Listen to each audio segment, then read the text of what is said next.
My name is Adam Vihari and I'm the sales leader of QFD Group. Thank you very much for joining us today. Today we will talk about BMW, and Bernadette will talk about this today's topic. But before jumping into the middle, I would like to inform you that, as usual, we are registering this video, and we will post it on YouTube, on our YouTube channel. So if it makes any type of problem for you, or it generates some turbulence, please switch off your cameras. As usual, you are free to ask any type of question during the presentation. Don't hesitate to write into the chat windows, and during the meeting or later, we will be more than happy to answer to you. So again, thank you very much for joining us. Detti, you are here? Yes, I'm here. My Okay. camera is not working anyhow, so only you can listen to me. No problem. Just a quick question to the participants. Do you see the screen, what I'm sharing now? Yes. Okay, because we have some technical issue previously a few minutes ago, so that's the reason why Adam asked so frequently that do you see us and do you hear us? And that's the message behind of that. Okay. So thank you, and Detti, the stage is yours. Okay, thanks. So good afternoon to all of you. So we will discuss today concerning the requalification requirements on BMW level and what is the relevant requirements by the OEM, which is expected to work on the supplier side in the full supply chain mainly. So this means that how you are able to transfer this information to your suppliers also. I will mention this in the end of this discussion or this conversation today. If you see the product lifetime that we discussed in the quotation phase concerning the requalification requirements by BMW. And the general requirements is defined in the IATF also as well. But there is some additional expectation from OEM point of view. How you need to document it, that if you are in a tier 1, that you have the possibility to join to the B2B portal, when the application IPQ, which is mainly covering the project concerning all kind of requirements from the nomination. And in the end of this process, and after the serial production or start of the serial production, you have the possibility to upload the requalification report into the portal. This is a key point because this part of your scorecard, so the customer make the evaluation concerning the results of the requalification, then it will be transparent immediately that where you are in this process. Therefore, it's very important to keep the timeline also and to fulfill the requirements from or based on the customer expectation. If you join to the next slide, Adam will provide this. Then I suppose that one slide is missing from here. I don't know why, but this was the first slide when we should see the IATF requirements and also yes, this was the first page. So normally the requalification requirements according to the IATF defines that you have to make it. The differences between the ISO TS and the IATF is that in the ISO TS you had to make only the layout inspection periodically, and with the IATF you had to implement the layout inspection and functional testing. So that's the requalification, definitely how it's called it in, let's say, in the German version previously. Concerning these requirements, from standard point of view, that you have to fulfill to the customer specific requirements if it's available. If it's not, that you have to define that how often do you want to do it and how you want to record it, but it has to be the documented information, so there is no possibility that no any written evidence behind of this action. If you have the customer specific requirements, then you have to fulfill to the customer expectation, which means that in case of the BMW requirements, you have to fulfill concerning the requirements for the GS 90,018-1 and -2. And the report has to be provided into the IPQ, as I previously mentioned, and it has to be done yearly base. So it doesn't matter that the product contains any kind of regularity or safety requirements or not. All kind of product has to have the results from requalification point of view after the 12 months from SOP, so the approved SOP. This requirement is described in the Q offer, which is the basic documentation in the quotation phase. And then later on is fixed into the LSV, which is the general service agreement between the OEM and the tier 1 suppliers as well. These requirements, I mean that these group standards were changed in this year, June. There is no big issue inside, so this was some, let's say, some administration changes. So the main purpose wasn't changed in the requirements level. So then if you go to the third page, go back, yes, that's the two group standard what I mentioned previously. The first is the on the -1 is the general requirements concerning the requalification. This describes the general definitions and how you need to understand what is the main purpose of this specification of this standard.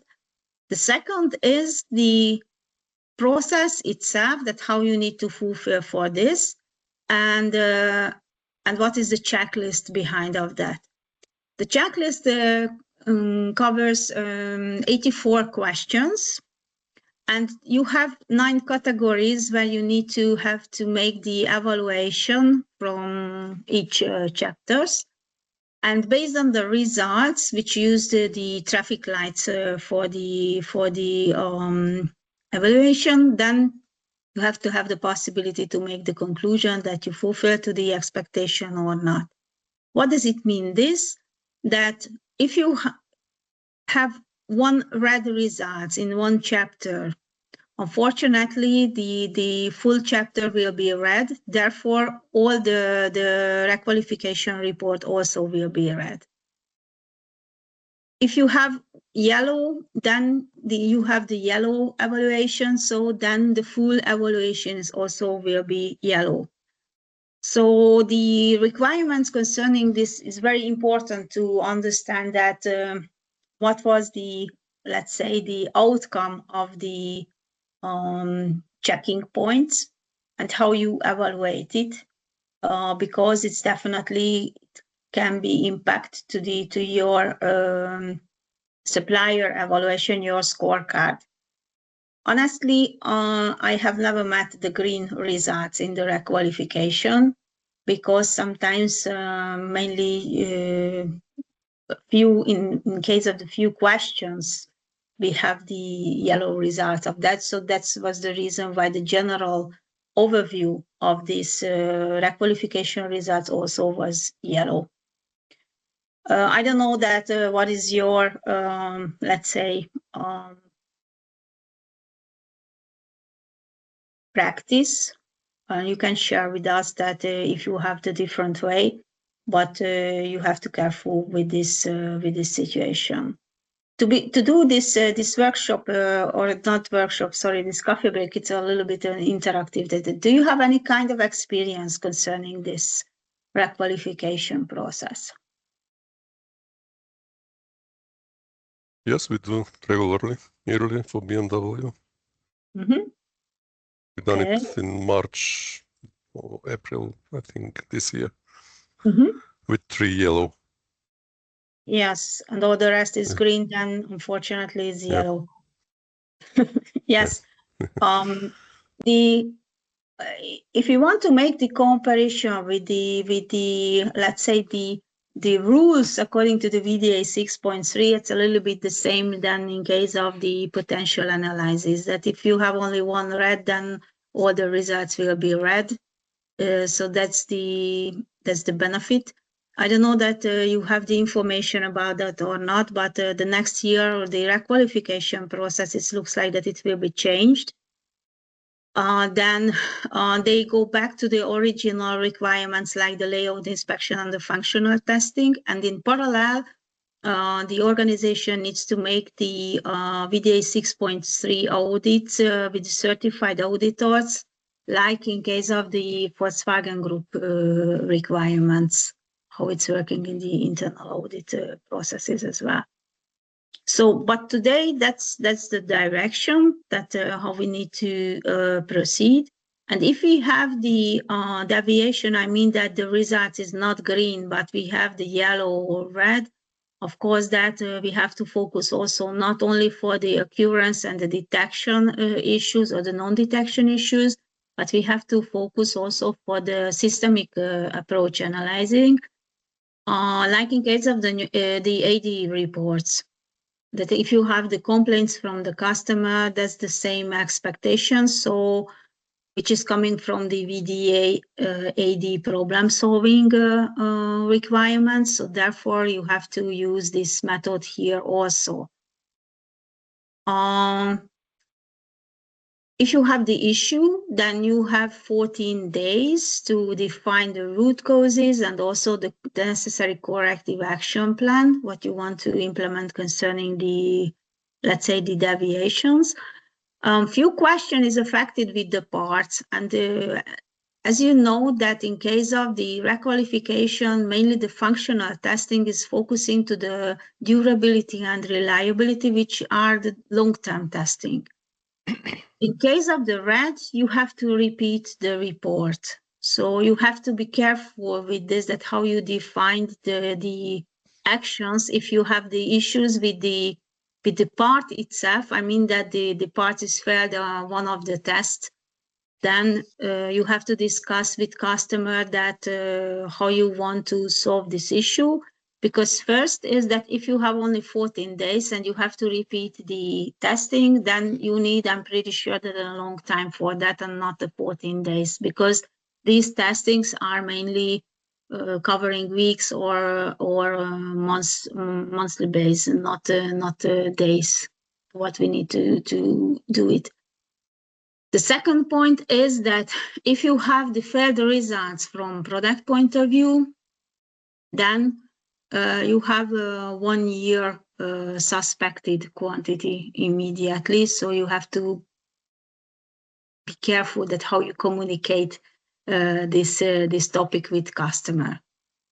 And if you don't want to repeat all the tests, only one of it, then you have to have a very quick and written confirmation from customer that how you are able to, let's say, delete the others, because it's not necessary to repeat all the issues. Normally, the complete report needs to be repeated if the status is red, not only those items which are in red status in the report. If you have the corrective actions and you implemented it, you have for this in 3 months period. And after that, you have the possibility to close together with the customer this requalification report. Of course, that before the closure, we have to have the acceptance by the OEM that they confirmed it.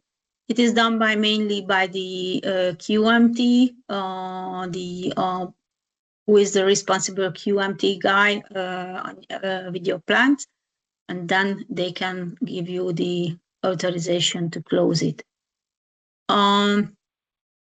If you have the, let's say, the yellow or the red status in the requalification, it can trigger the escalation process. But it depends on that, the status depends on that which escalation level will be defined concerning this. If you have yellow, then you can go to the level 1 or level 2. It depends on the customer that how they made this decision. But if you have red, then you will get the escalation level 3, which is the special status. This means that you have to inform the certified body, and the decertification process will start concerning this topic. If you and you mentioned that you are making this this kind of activity. If you remember, the chapters is focusing to the product and the production process also.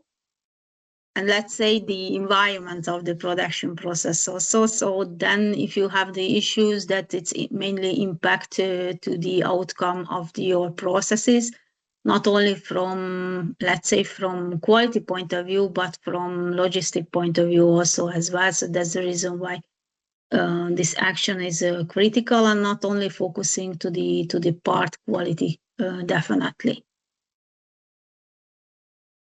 Okay, so do you have any question concerning this briefly? I'm a little bit difficult to speak about this because normally we have a workshop concerning this topic, this BMW requalification requirements. As I remember, it's in a four-hour session, and we are making this. We are discussing about these requirements and also making some exercise concerning this, that how we can do the planning of this process, how we need to do it, and how we can make the evaluation concerning this, as what would be the impact to our life if the result is not green as it's expected from OEM point of view. As I mentioned, that this is the process. One point is necessary to mention here, that normally is defined the period, the time period or a time frame for this, let's call audit, definitely, because it's defined as 3 days session for that, which means that this 0.5 is the planning of this activity, which means that all necessary documents need to be reviewed before the start of the requalification. And then you have 2 days definitely with the audit, so checking all the 48 questions and making the evaluation on those. And then you have to have the half day to close the report. I mean that to write the report concerning this requalification activity, and then share with the organization. Who can do this requalification? The competences is very critical, because those guys who are making this, it's not, they need to understand that what is the function of the product, which kind of issues do they have. It's with the 0 kilometer claim, or the warranty management is also impacted to this, that which kind of risk do we have from product and process point of view, and also that how the production process is working concerning this product, to cover the logistic aspects also as well, and the supplier management, maintenance activity, the planning. So everything which is around, like in case of the VDA 6.3, you have to cover this. Next to those kind of added elements, let's say, which is focusing definitely to the part control. I mean that the requalification plan, how you defined, how you agreed with the customer, and how you are able to follow these requirements, and what is the status of this activity, definitely. So that concludes from my side. Do you have any question?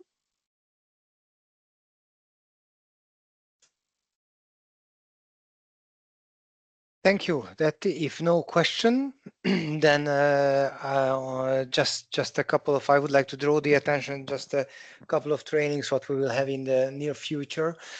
In November, we will have the VDA2 and the Mercedes customer specific requirement. And also we will have, I think, most probably the last PSCR training in the year. 2 days automotive core tools training will be, which is important and necessary for the 6.3. And we will have end of November the 6.3 training itself, but this time this will be a contact training in Ljubljana, Slovenia, together along with the exam. And this is how you can get your certification. So these are the next upcoming trainings. Please don't forget to register yourself if interested. We will be more than happy to see you, to have you in our next upcoming trainings. If there is no more questions, then I would like to thank you everyone who has joined. This coffee break will be again available in our website. So thank you very much and have a nice rest of the day.